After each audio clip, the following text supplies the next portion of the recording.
Hi guys, I'm gonna give you a few tips on removal of steering rack for Lexus LS400. I guess it's the same process as for the first generation, all the way from 1990 to I think 95 or above. The process is very easy, but it's if you are dealing with rusty nuts and bolts, it's gonna give you some hard time. So the easiest way is to remove this caliper. It's held by 17 bolts, one right there, the other one right there. Get it out of your way.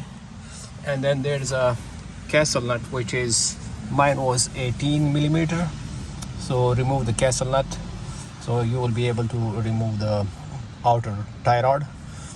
It's 18 millimeter on both sides, this side and that side. Then the hardest part was removing this thing, these two lines, which is 17 millimeter right here. And if you have a longer open end wrench, which is 17 millimeter, the longer the better. It's very easy. If you have a short one, it's gonna give you some problem. So these two 17, and then this is 17 also, 17 millimeter bolt, and this on the top there's a nut, same on the other side. So altogether is 217 right here, 17 here, and 17 on that side, and then 18 castle nut and 17. So it's most of the time you are going to be using 17 millimeter bolt, wrench. And then when you are sliding it, it's gonna catch on to this transmission. It really beat my butt. But if you raise this transmission and then you fight it a little bit, you would be able to, back it out. One thing that wasted most of my time was this universal joint, this thing right here, this universal joint.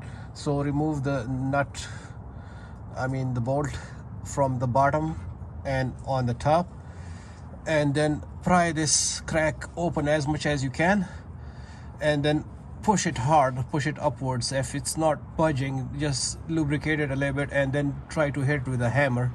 So before you take out the rack, you make sure you remove this universal joint. Otherwise this universal joint is really gonna fight you.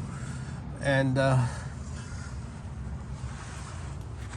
then there's a big sensor right here, which sits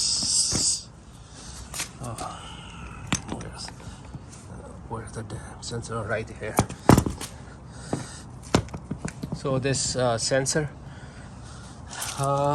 actually I used a pipe wrench. I don't have any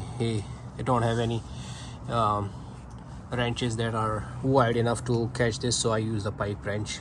But be careful not to damage the body. Try to get it from the bottom as much as you can, and then take the measurement on driver's side and passenger side before you remove these outer tie rods, and that's very easy after that. So before you install a new steering rack, make sure you clean the power steering reservoir. Take as much as you can out of it. Try to run fresh one through it for a while, and then once it starts dripping fresh oil, then you can reattach the